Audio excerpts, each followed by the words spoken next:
के स्रोत हई सृष्टि के माता नाता रउए से बा। शक्ति के स्रोत हई सृष्टि के माता नाता रउए से बा। आगे संभारी नाता काम गड़बड़ाता नाता रउए से बा। आगे संभारी नाता काम गड़बड़ाता नाता रउए से बा। आगे संभारी नाता काम गड़बड़ाता।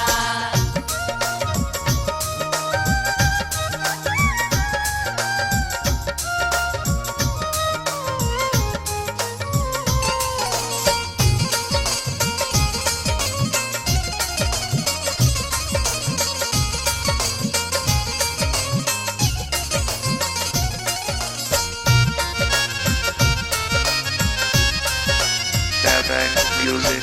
सच कहतानी मैया थकुन जोर के खेलता बेटा लोगवा काम धंधा छोड़ के। ए मई सच कहतानी मैया थकुन जोर के खेलता बेटा लोगवा काम धंधा छोड़ के। बाबूजी से बेटा तनिको डेरा नाता रउए से बा। बाबूजी से बेटा बाना तनिको डेरा नाता रउए से बा। आगे संभारी नाता काम गड़बड़ाता नाता रउए से बा। आगे संभारी नाता काम गड़बड़ाता नाता रउए से बा।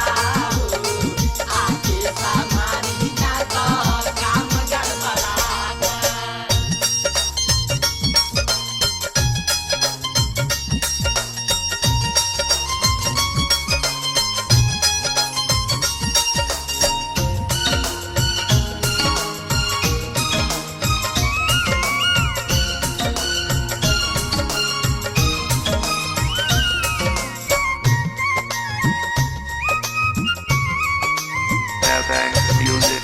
यही जहाँ पावे उहा करे बेईमानी। खाती दूध कह के लोगवा बेचतावे पानी।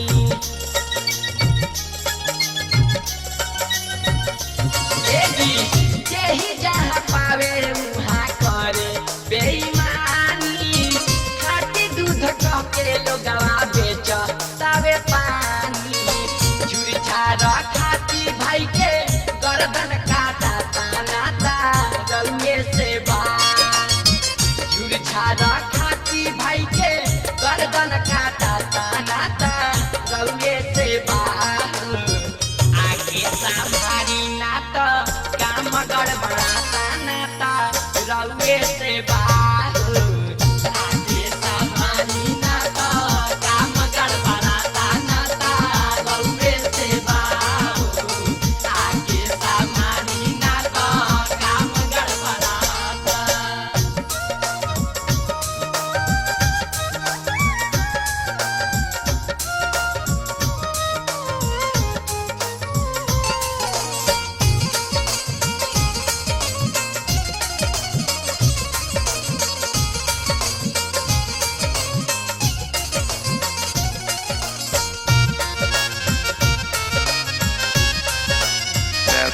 Music. लिखे सोनू पर्वत यादित करतावे याराजी। कपड़ा चोरावता लोग मैया हो दराजी। ए माई लिखे सोनू पर्वत यादित करतावे याराजी। कपड़ा चोरावता लोग मैया हो दराजी। राजा सुबात लागे नाचनिया राता नाता रउए से बा। राजा सुबात लागे नाचनिया राता नाता रउए से बा। आगे संभारी नाता काम गड़बड़ाता नाता रउए से बा।